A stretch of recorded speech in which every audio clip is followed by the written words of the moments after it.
এই অবস্থা। এভাবে যদি ঢাকা শহরের পরিস্থিতি হয় তাহলে সামনে যে কি হবে তা বলা যাচ্ছে না। ধানমন্ডি 27-এর মাথা কি অবস্থা দেখেন, পুরা গাড়ি পর ঢুকে গেছে, বাস পুরো কোমর পানি পর্যন্ত।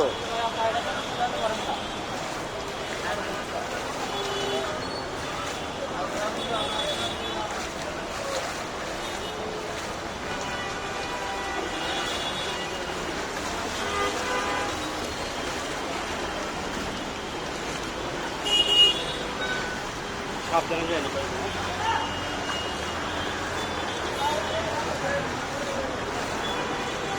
আঙ্কেল এই লাইন দিয়ে যান, এই পাশে যান না, এই সাইড দিয়ে যান। এই সাইড দিয়ে যান, এই সাইড দিয়ে। ওই পাশে গর্ত আছে।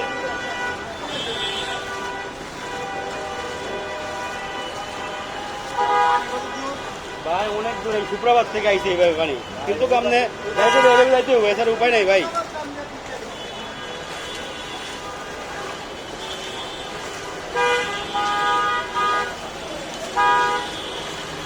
পরিস্থিতি কি এই সরকারের আমলে, অবস্থা খারাপ।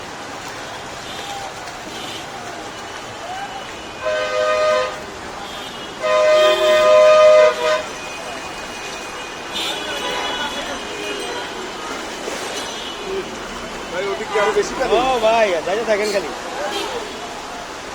আরে অবস্থা রে, স্কুল কলেজে কি অবস্থা। যাওয়া লাগবে না,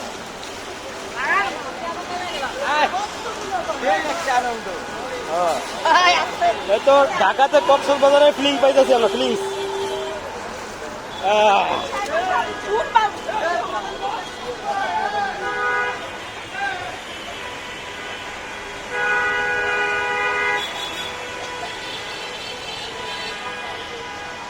তারপর এদিকে একটু আবার পানি কম আছে।